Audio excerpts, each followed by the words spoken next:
So once I got this and the other papers from Interpol and the detectives' notes, I could piece this together and build this picture of the Manson family's activities in London. I mean, it's just so crazy, but it basically, this is what happened. This character, Bruce Davis, who Manson sent to the UK, he actually was living, very strangely enough, about a few miles from where I currently live in East Grinstead, in a little house owned by the Scientology movement, and he was actually working at St Hill, which of course is the UK well, it's one of the UK headquarters of the Scientology movement. I don't know too much about it, but basically he was living a mile or so away from there. So it's quite interesting from for someone living in sleepy commuter suburban East Grinstead to think that a member of the Manson family was walking around my local town. That's just far out. And of course, yeah, sorry. I was going to say, did you arrive at any conclusion as to what the motivation would have been for the Manson gang to kill him? Yes, and the motivation angle came from one of the district attorneys, who I had a lot of conversations with and was very helpful to me. Sandra Good, who was the girlfriend of Joel Pugh, had a large inheritance and a large trust fund. As far as he was concerned, if she married Joel, she would be steered away from the Manson family, as would her trust fund. And this district attorney was convinced that Manson wanted Joel eliminated because he wanted that trust fund. Apparently, in the scheme of things, it was amounted to $2,000 a month, which in 1969 quite substantial. So they were convinced that he'd been done away with to protect that trust fund. The timeline for me, looking at it, didn't really fit. I mean, the death of Joel Pugh was about a year after he'd split from Sandra Good, so that didn't quite fit to me, although I understand that the connection was there.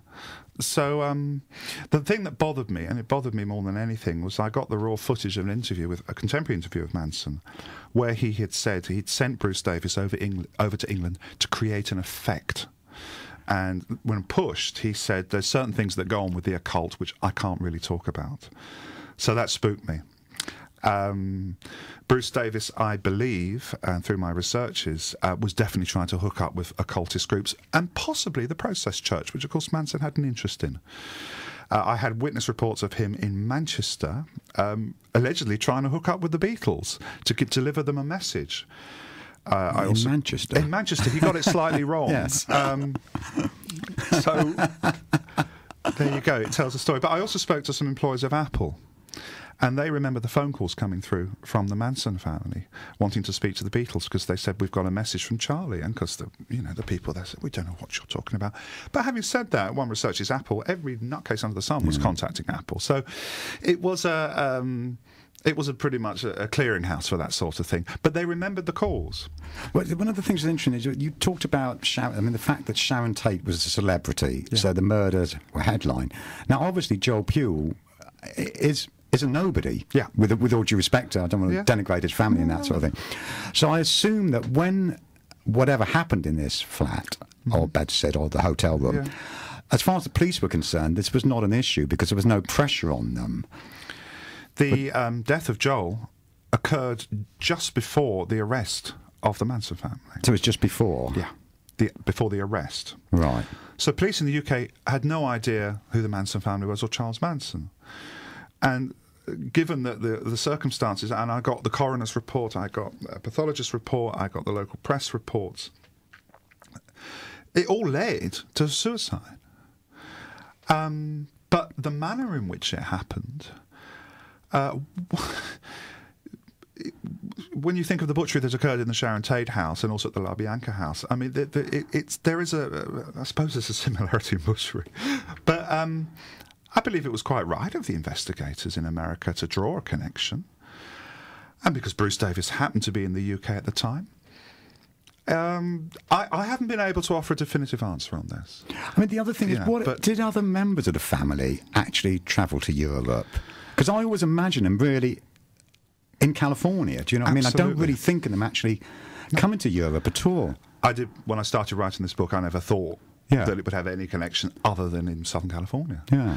No other member of the Manson family travelled to Europe, apart from this guy, Bruce Davis. And as I say, in the book, I've charted his movements quite thoroughly. he was the most mobile member of the Manson family. He was actually a very intelligent and very articulate character who shared Manson's interest in alternative beliefs, notably Scientology. And as I say, with the soundbite that I got from Manson, that he'd sent him over to London, to England, to create this effect, would lead me to believe that something was definitely happening there. The coincidences are very strong, and who knows at the end of the day.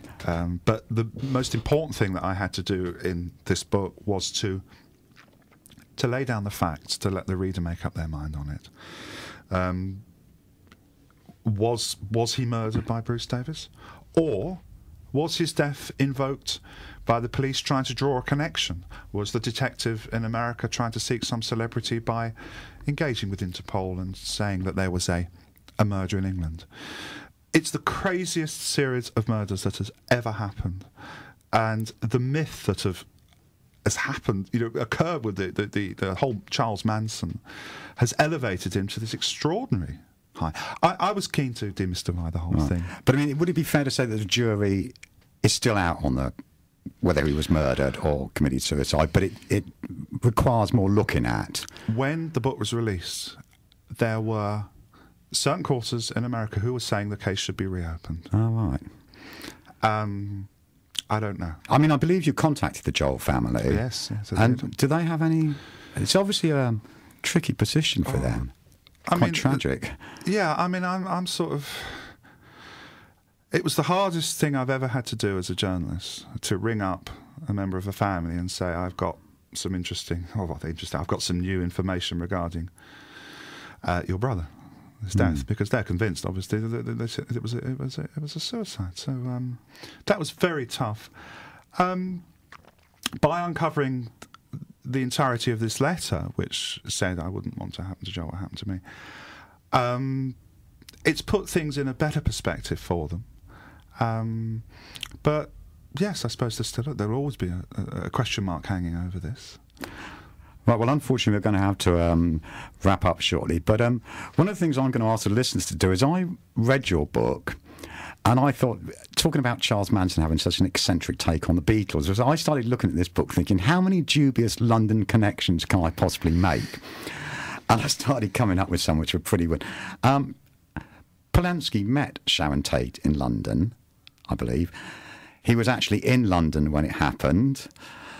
Terry Melcher was involved with the Byrds, who then later went on to do 8 Miles High, a song about London. I started seeing dubious connections between Kenneth Anger films, Mick Jagger and Marianne Faithfull. So if you want to read Coming Down Fast and see how many dubious London connections you can make, please let us know. Most of mine are completely fantasy things, but it's quite interesting. But it shows the dominance of London's cultural prestige and how much of an impact it had on the whole hippie situation. Perhaps you'd like to tell the listeners about how they can contact you and what you're up to in the near future. Well, actually, I'm embarking on a new project, which, again, is another bit of myth-busting. I'm starting work on I think many of you who are interested in the 60s will know about what happened with Mick Jagger and Keith Richards back at West Twittering in 1967 with a very famous drug bust there, and the activities of a certain policeman who was pretty much headhunting pop stars of the time for drugs. So I'm embarking on a project which I'm very keen on, as much as I love myth, I'm very keen on myth busting.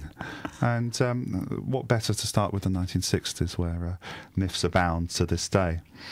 Do you have a website or anything? Funny enough, I've sort of steered away from that, but I do a bit of music. So if people want to, they can send me emails via myspace.com Simon Wells Music.